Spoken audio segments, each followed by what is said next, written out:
Birds flying high, you know how I feel. Sun in the sky, you know how I feel.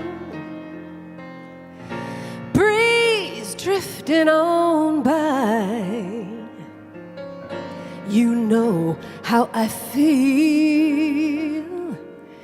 It's a new dawn, it's a new day, it's a new life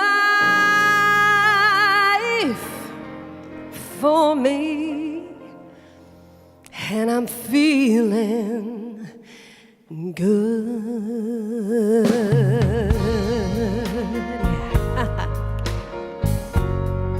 I'm feeling so good.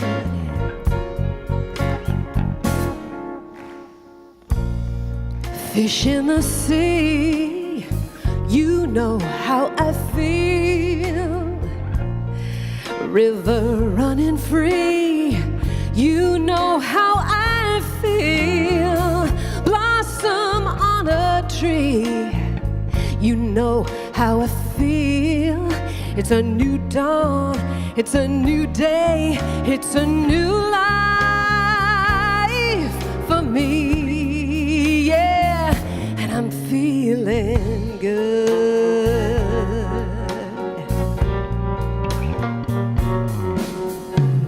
Dragonfly out in the sun, you know what I mean, don't you know? Butterflies all having fun, you know what I mean. Sleep in peace when day is done, that's what I mean. And this old world is a new world and a bold world for me, yeah, yeah. Ooh, for me.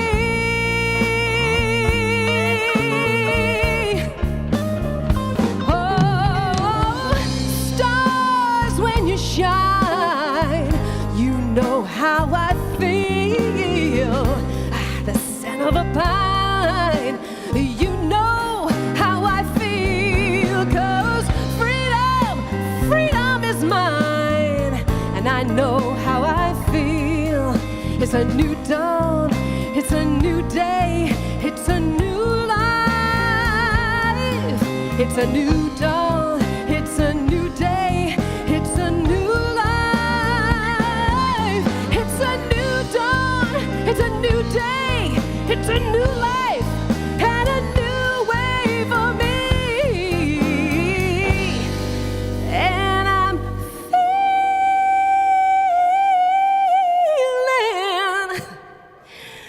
feeling good.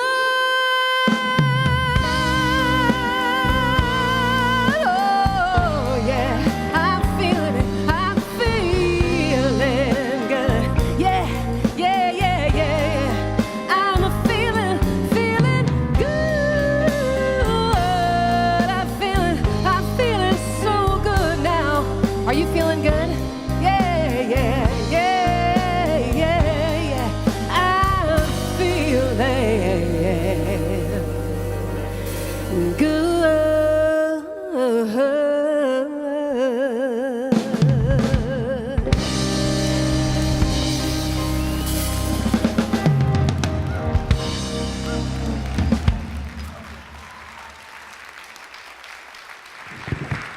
So welcome to all of you on this precious day for me.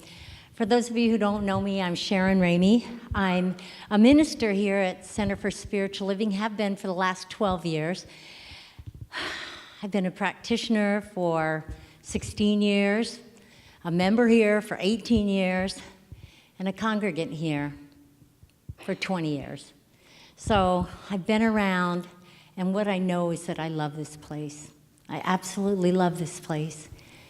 And we're moving to Texas. And a lot of people ask, well, why why are you moving to Texas?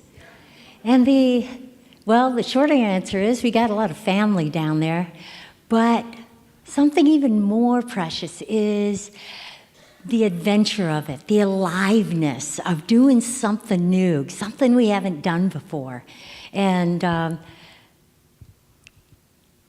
that's just really captivating me. And it's captivating me through a lot of different roadblocks.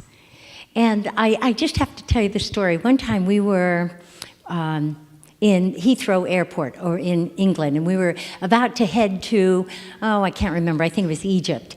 And we were in line waiting for one of those interminably long lines with lots of different people. And the guy in front of me turned out to be Mr. Oberto, who started the company. He and his wife were both about 85 years old. And I asked him, well, where are you going? And he goes, Dubai. I said, Dubai? Like, what's in Dubai? He goes, we've just never been there. And I was like, well, that's pretty exciting. And I said, well, it sounds like you're going to have a marvelous trip. He goes, oh, no, you don't ever go on a trip. I said, but you're on a trip. No, you never go on a trip. You always go on an adventure. That way, anything that happens is part of the adventure. Well, this is an adventure for us. And there's lots of stuff that is really exciting, a new place, a new house, my brother's right next door. I mean, lots of fun things. And then there's the sadness of leaving my spiritual community. Sadness of leaving my friends. There's the confusion about what's the next step. There's the chaos involved in packing. And there's lots of stuff that kind of doesn't feel so good, but like Mr. Roberto said, it's all part of the adventure. And what I started to think about was how many times when we decide on a new intention for our lives, whether it's a new experience of health or a new experience of prosperity or a new job or a new sense of fulfillment or a new love in our life, we are stepping out of what's normal for us, right? Stepping out into something new that oftentimes we don't know how to make it happen. And sometimes there's roadblocks, and sometimes there's fears, and sometimes there's voices that say, you can't have that. Or is it just me that hears those voices? Anyway, but whatever it is, there's lots of stuff that wants to stand in our way. What if all of it was just part of the adventure? It's not a very good story if it's just easy all the way. It's a very good story when you overcome, correct? So everything is part of the adventure. And I'd like to invite my good friend Janice Avery up. Janice Avery has, for those of you who don't know her, she is the CEO of Treehouse, and I'll let her explain what that is. She also, there you are, Scarlett. Yay! Anyway, and she also knows what it's like to step out into the adventure of huge new intentions and make them happen. Thank you, Sharon. Good morning, everybody. I've been at Treehouse since 1995. Our mission is giving foster kids a childhood and a future. And I'll tell you, my first 10 years, I was a white-knuckle manager. So I had success. It was all conventional success, and at a great toll to my psyche, to my spiritual self. And then I discovered CSL, began attending services, have been through a huge range of classes, and discovered the really jewel of this place, the Better Business Breakfast. Yeah. Reverend Sharon is a true faith scientist. She taught at the Better Business Breakfast for many, many years, where we learned how to set intentions on a monthly basis, share them with a group of people, really notice even the tiniest evidence of manifestation, the unexpected dollars, the unexpected joys, and to record our gratitude so that we could come back each month and share demonstrations. And so that built my spiritual muscles. And I'll say that Treehouse during that time and throughout has been a modern and successful nonprofit organization. We were measuring results. Things were going well for kids. We really were very happy until 2010, when I got some data that showed that the youth in King County in foster care had the lowest high school graduation rate in the state, 36% on time. Wow. And we thought we were doing something to influence that outcome. And in fact, I was giving speeches about it regularly, so I was out in public making that commitment. And so I just was devastated and cried. I brought this problem to my management team and board of directors, and after a lot of debate, because this was a hard thing to do, we really set our stake in the ground and we said we would set a goal to change that forever, and said at that time, by 2017, youth in foster care in King County would graduate at the same rate as their peer group with a plan for the future.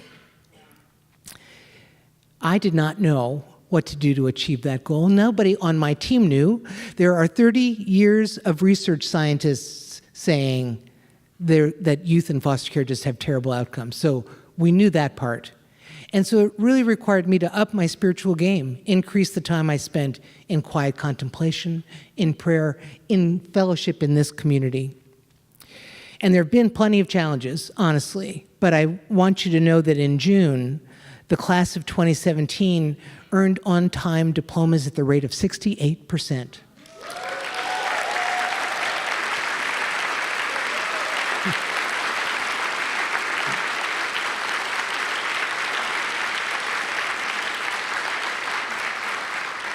Now that's 10% lower than the statewide average, so clearly not quite reaching our goal.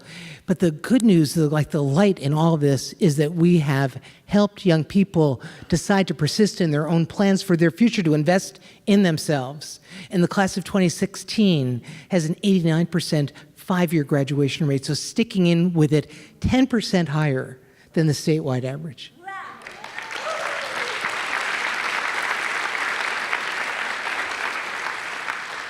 Now, Sharon, I've said this already, you are a light, a wayfinder for me in a way that no one else has been. And I am so grateful for your enthusiasm, your joy, your prayer when things were not going so well. And I'll just tell you, sometimes we think that doing hard things has to be hard. There's certainly hard work in them. I work harder than I can even imagine sometimes.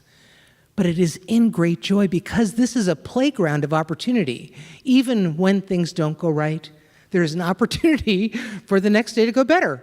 And that is, in fact, what has been happening in my life for the last 10 years, and certainly in this last 5 years, with this crazy goal that everyone told us was impossible. So don't think things are impossible. Look for partners like Sharon and the Better Business Breakfast to help carry you forward, and just go stumble forward. It's worthwhile. Sharon, thank you.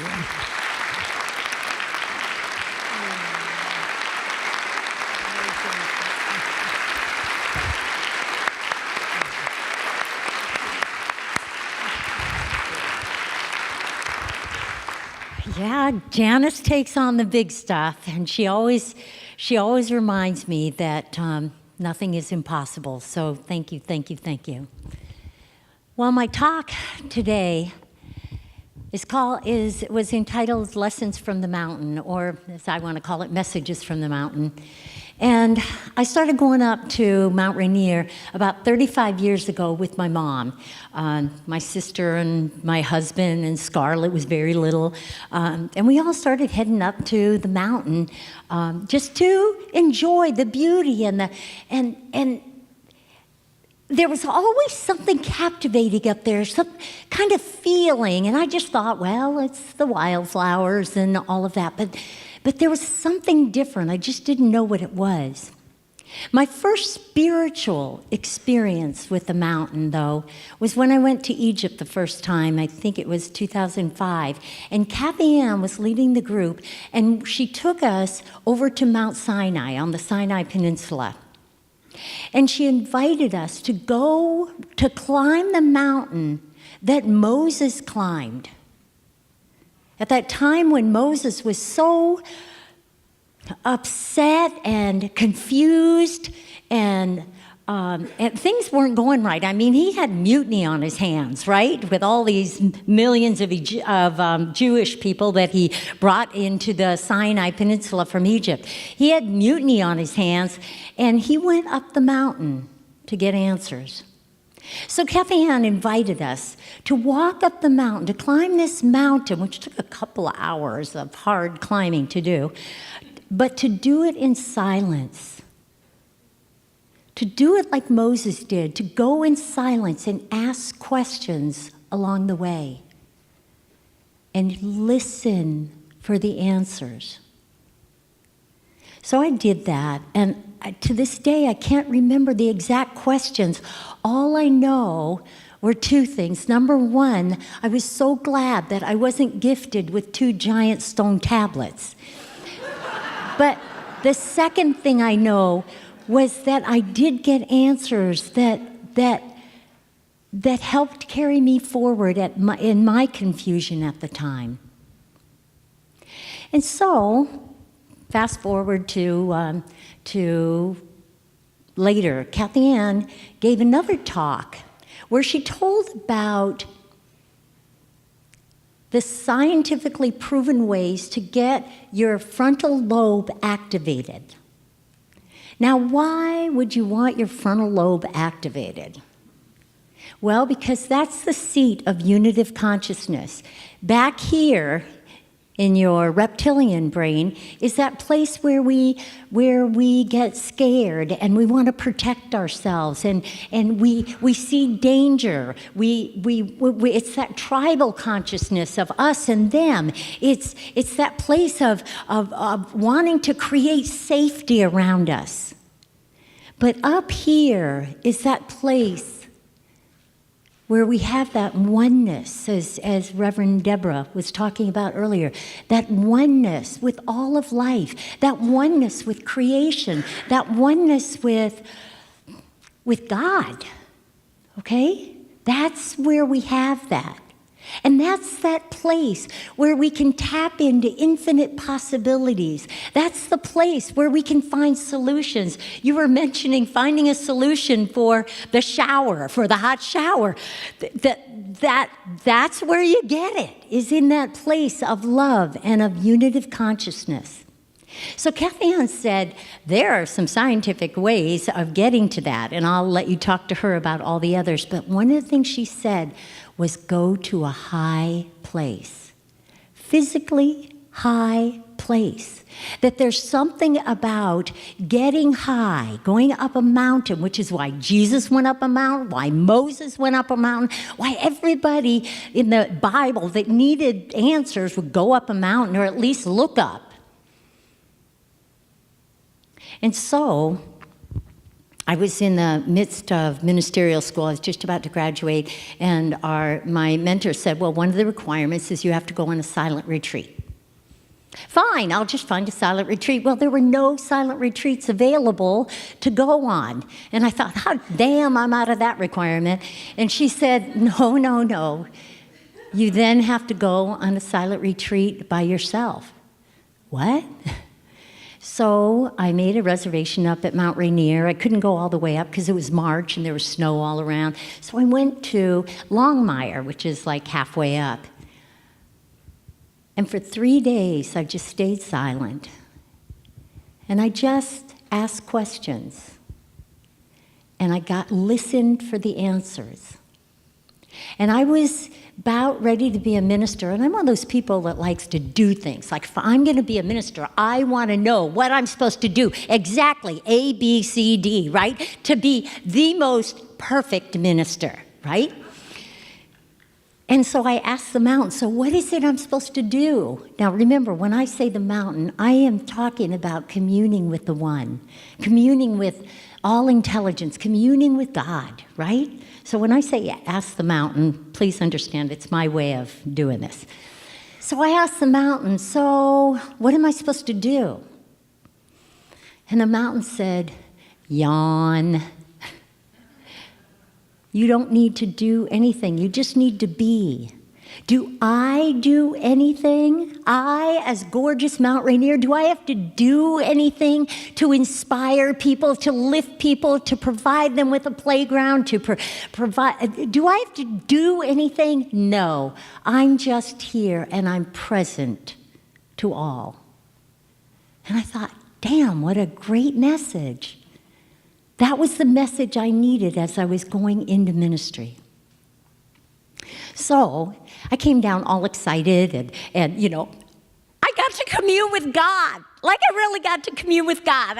It was in a beautiful place. I was one with the foxes and the snow and the trees. This was great stuff, right? And I was high. And I got in touch with my friend Kathy Lindsay and Diane Durbin, and I said, we got to make this available to everyone. We need to make unity consciousness available to everyone. So we organized a retreat, and it happened once a year on the weekend after Labor Day, and a version of it is still going. But what we did was people got together, and we all went up to the mountain together. And some people, if they didn't want to be quiet, they didn't have to. But those of us who wanted to do some quiet hiking and get answers were more than rewarded. More than rewarded. So where am I? Okay. Oh, so I wanted to tell you, number one, that hold on, what is number one? Oh, I want to first of all remind you, before I tell you the messages that I got this last time that I went up. Hi, Claire. Before I tell you the messages that I got, I want to tell you that this month is the month where we're working with prosperity. That's the focus for this month, living prosperously. So I know that as you have your intentions about prosperity, I know that you're going to have stumbling blocks. There's going to be questions that you have, like how do I make that happen? I really want to live more prosperously, or I really want to get another job that pays more. How do I do that? You're going to have your own questions. And the messages that I get are not necessarily your messages. Okay?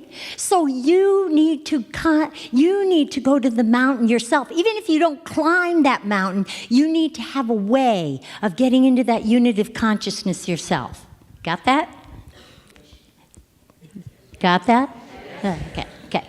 So I just wanted to say the messages that I'm going to give,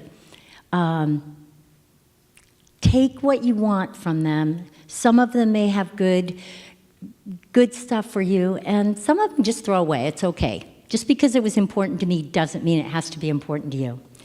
So, on the first day, first of all, I have to tell you that as I'm getting ready to go to Texas, there's a lot of joy and excitement and anticipation and stuff. There's also a lot of confusion. And what do I do next? And am I doing the right thing? And oh my God, I'm leaving people. I had a lot of questions, but I also was living in this place of terrible confusion. Can you kind of feel like that fog around? Well, is it any wonder that when I went up to Mount Rainier 3 weeks ago, it was covered in smoke and fog? Do you remember that?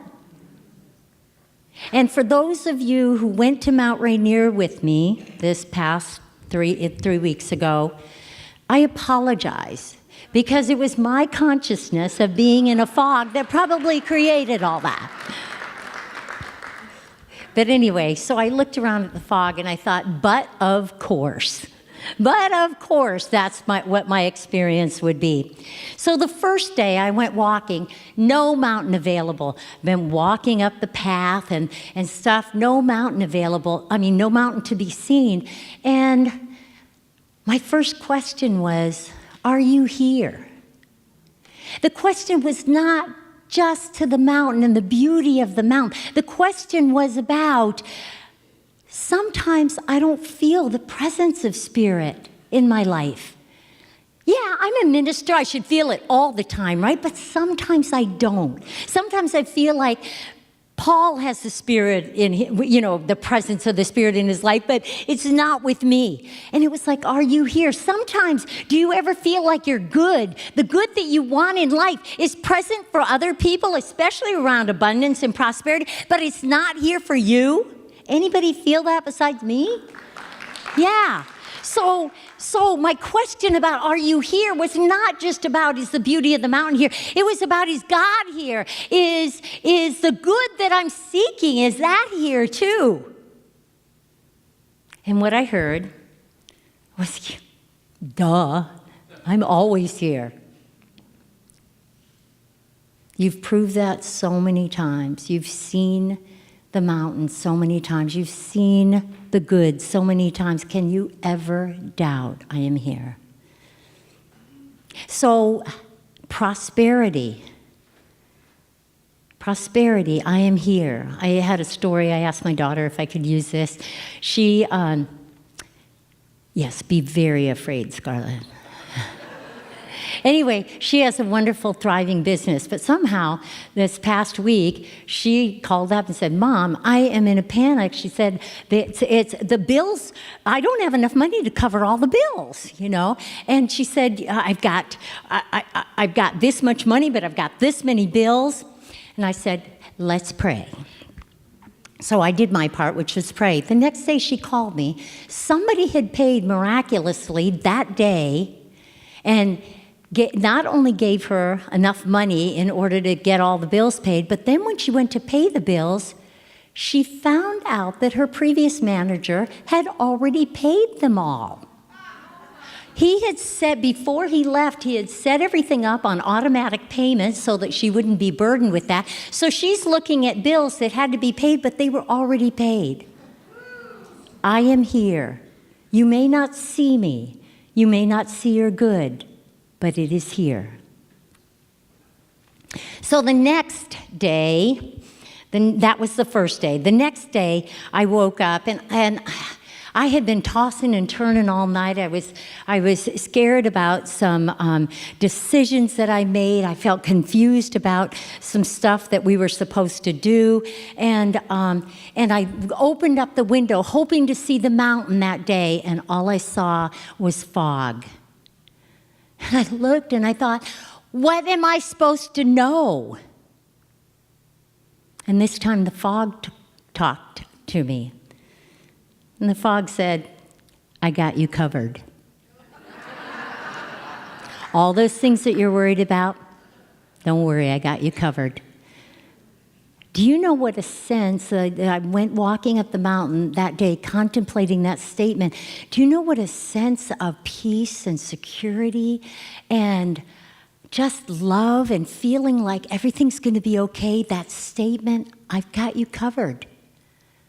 So I embraced the fog and I thought, this is just God's way of telling me, I've got you covered. That was beautiful. How many times in our intentions for prosperity do we feel out on a limb, like we're out there exposed to danger all by ourselves? What if God was saying, I got you covered? So the third day, I woke up very, very early and went and got a cup of coffee around 6. I knew I was going to have to leave that day. I wasn't going to be able to hike all day, and so I decided to go up the mountain early. Have my cup of coffee in hand, my little beanie on, some gloves and a coat, and I'm starting to walk up the mountain. Not sure how far I'll go, because I'm really a real proponent of, have a buddy when you go, especially when they're telling you there are bears present. So I'm walking up, not sure how far I'm going to go, and I come to this stream. Now, I come to a lot of streams, and they're filled with rocks that you have to, like step on one and step on another, and finally you get across, right? And about 70% of the time I get through without getting wet. But I always look at all the rocks and think, okay, right there, left over here, and then scream over here. And so I always do that. I got to this stream, and what I heard was, don't try to control it. Don't try to analyze it. Just trust me and walk. And I thought, can't hurt, it's only 6 inches deep of water. So I tried that, and it was like I glided along. And the message I got then was trust me. Just trust that if you have faith and you go forth and act, that things are going to be okay. And I thought about prosperity intentions that we had had before. And I can remember coming home during practitioner class and telling Paul, God, what a love I have for a husband. I said, Paul, we have to tithe. He goes, what's that? I said, we have to give 10% of what we make to the church to show that we have faith that nothing can be, that we can't be ever denied good. And he goes, not so sure about that. So we decided to try it on unexpected income, because it's unexpected, who cares, right? So we tried, and oh my God, huge amounts of good were coming to us. Long story short, we moved up to the place where we started tithing on everything. I cannot tell you, there were 2 years in a row where our accountant said, oh my God, I can't believe you tithed this much. And I was like, hey, this is our commitment. And then he, who never gives us a refund, said, wow, you got a refund. And it turned out to be for the exact amount of the tithe throughout the year. Weird stuff like that, guys. But it was that don't stop to analyze. Walk in faith. Just walk in faith.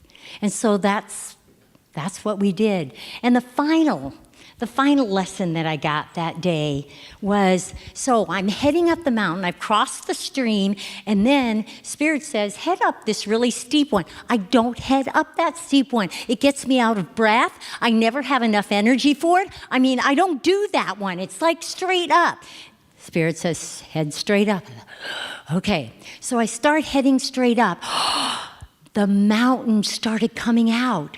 It was taking me higher and higher, and I got to the point where I couldn't see the lodge anymore, but the mountain was out in all its glory and all of its beauty, and I was just like stunned, and I hadn't seen it for 3 days, and it was just up there in Technicolor.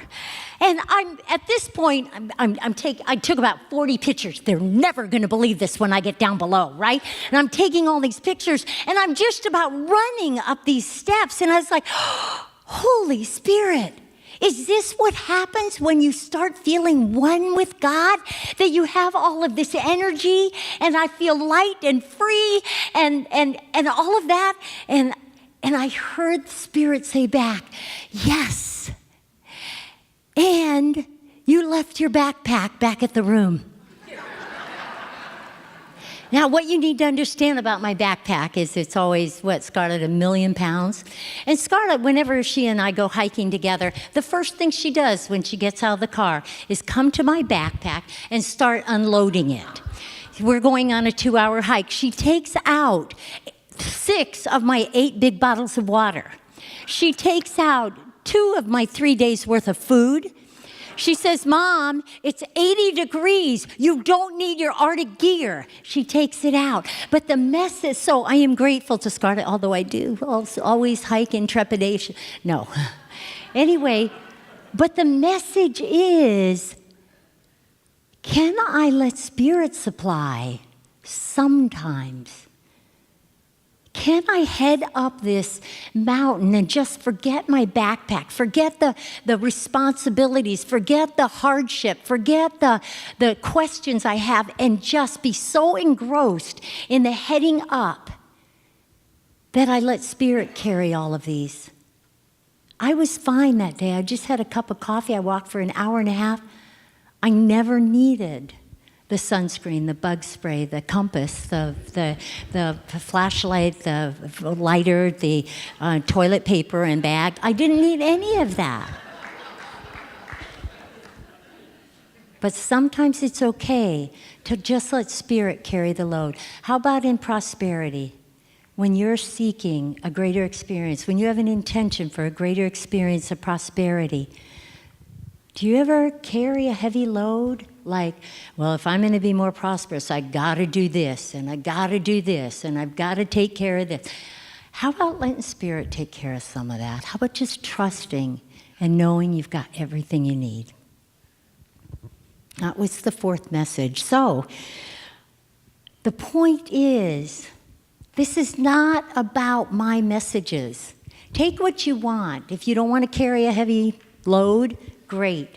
If you want to trust more and just go ahead and act on that trust, wonderful. If you want to know Spirit is always present, the good is always present all around me, take that message. You can take any of these messages, but that is not the point of this talk. The point of this talk is that Spirit is there, whether you, and wants to be communicated with. I mean, how many times that I tell Spirit what I want, what my intention is, and then, of course, I add all the reasons why I can't have it. Of course, Spirit in its infinite intelligence would understand all those reasons, right? I mean, like I don't stop to just listen. Anybody been there? So quit with just telling Spirit what you want and take a few and I mean, that's still good activity, but take part of that time to just step forward and be in the presence of the one and say, what? What is my next step? What should I do? Guide me and listen for the answers. That is the key. Now, how do you get to that unitive consciousness if you don't want to drive the 3 hours up to paradise, right? Well, you can hang out with people like Janice. You can hang out with somebody, like she talked about the Better Business Breakfast. Hang out with people who are inspiring. That takes you into that level of not being scared. It takes you into that place of being one with other people, one with possibilities. How else could you do it? Well, my sister Mae McCarthy wrote a book called The Path to Wealth. What she says in her first step is read something inspirational every day. Have you ever discovered that when you read something inspirational about somebody else doing something great, it takes you into that place of infinite possibilities? But the key is do something, get quiet, meditate, do something to get into that place of unitive consciousness. And from that place, ask your question. From that place, stop and listen to the answer. I promise you, you will get the answer that's perfect for you. So I am leaving to go to Texas, and many of you would not even notice if I didn't tell you, because I will, because Scarlett is going to be here, and my grandbabies are going to be here. You would probably not even notice that I was gone, because I'll be back here once a month, and for a lot of the summer. But I am going on an adventure, and I'm taking the messages from the mountain with me, and my biggest hope is that I can gift you with what you've gifted me with. You've gifted me with your love. You've gifted me with your presence. You've gifted me with your support, with your cheers. Yeah, Sharon, go. You can do this. You've gifted me with love. And that's what I hope to give back to you while I'm gone. I hope to give back, to remember every single one of you and cheer for your intentions. Cheer that you are contacting the one in your own way and getting your own answers. And cheer for you that life abundant is happening. And so let's pray. In this moment, thank you. In this moment, I give thanks. I give thanks for the opportunity to know God. I give thanks for the opportunity to be able to commune with God, knowing that all I have to do is go to that high place, whether it's a mountain, whether it's that place on my couch where I'm meditating, whatever place it is, where in the presence of other people who are inspiring, whatever it is, that place which feels like a high place for me. And in the quiet, I can ask the question of my heart, the question that puzzles me, the question that confuses me. the question about how to alleviate the pain. And if I just stay quiet, I can hear the answer. And so I know this is the gift that Spirit has given to all of us. Come to me. There is nothing I can't do. I call it good, I call it God, and so it is. Amen. Thank you. Thank you.